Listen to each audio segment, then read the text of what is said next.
अब हम तस्करा करेंगे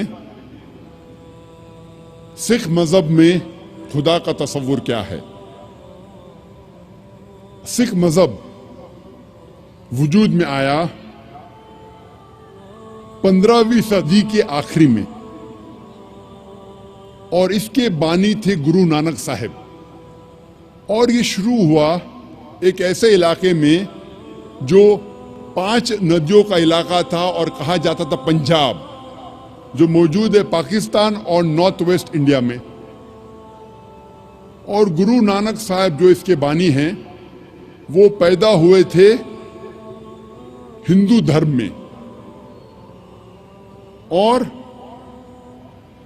उनका कास्ट था क्षत्रिय कास्ट, जिसे कहते हैं वॉरियर कास्ट। और गुरु नानक काफी मुतासिर थे मुसलमानों से। ये सिख मजहब तादाद में दुनिया में 6 नंबर पे आता है और कई विद्वान कहते हैं कि ये सिखिज्म, सिख मजहब एक हिंदू मजहब की शाख है।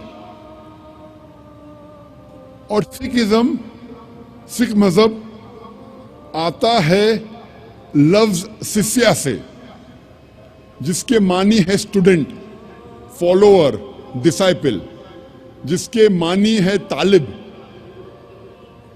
जिसके मानी है मानने वाला। और ये सिख मजहब 10 गुरुओं का मजहब है। सबसे पहले गुरु जो बानी है गुरु नानक साहब और 10वें गुरु है गुरु गोबिंद साहब। और इस मजहब की किताब को कहते हैं आदि ग्रंथ या गुरु ग्रंथ साहिब। सिख मजहब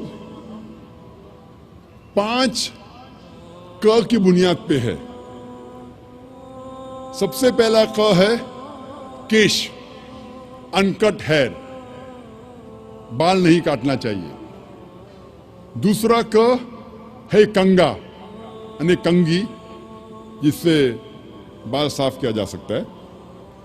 तीसरा क है कड़ा, मेटल ब्रेसलेट, मेटल का कड़ा। चौथा का है किरपान, डैगर, चाकू, जो अपनी हिफाजत की रखना चाहिए। और 5वां क है कचा, जिसे कहते लॉन्ग अंडरड्रॉ। ये 5 क हर सिख को इसका पालन करना चाहिए।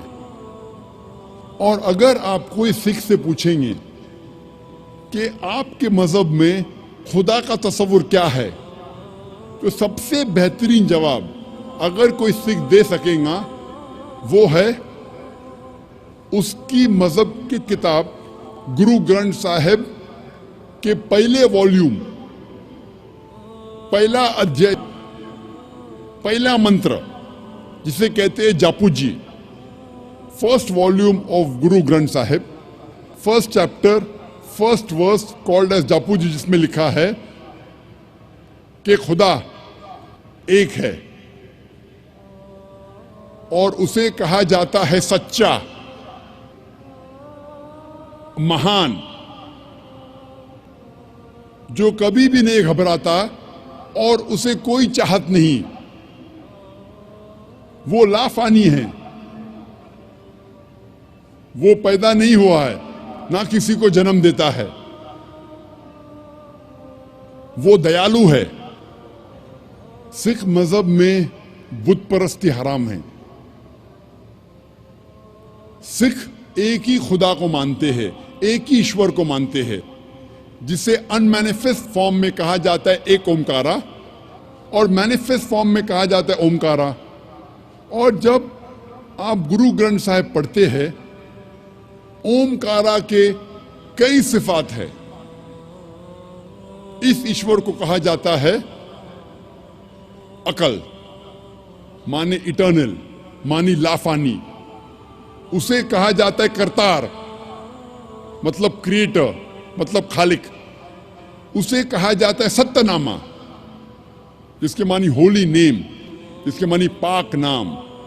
उसे कहा जाता है परवरदिगार, मतलब चेरिशर, मतलब पालने वाला।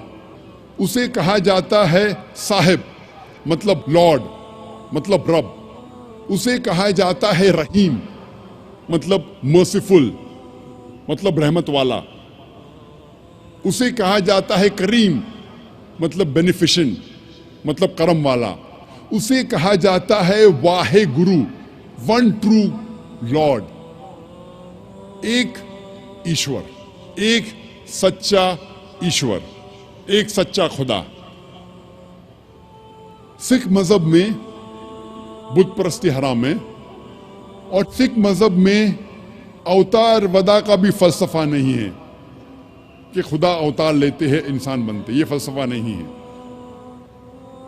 और गुरु नानक साहब वो काफी मुतासिर थे संत कबीर से, इसीलिए गुरु ग्रंथ साहिब में कई संत कबीर के दोहे हैं। और मुझे याद है जब मैं स्कूल में था तो एक मशहूर दोहा संत कबीर का था, दुख में सुमर न सब करे, सुख में करे न कोई। जो सुख में सुमर न करे तो दुख काय होए। इसके मानी कि दुख में ईश्वर खुदा की इबादत सब लोग करते हैं, लेकिन सुख में ईश्वर और खुदा की इबादत नहीं करते।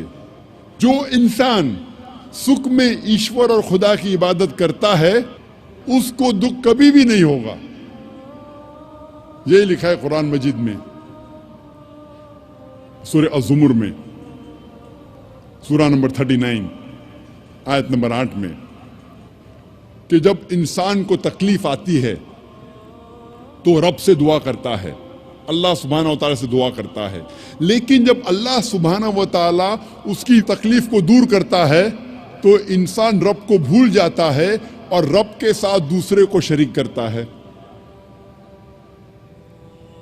जब हम सिख मजहब की किताबों का मुताला करते हैं तो हमें पता चलता है कि सिख मजहब में भी लिखा है कि खुदा एक है, ईश्वर एक है, और सिर्फ उसकी इबादत करना चाहिए।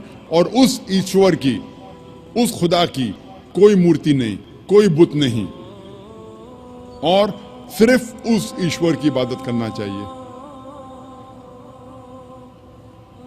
अब हम तस्किरा करें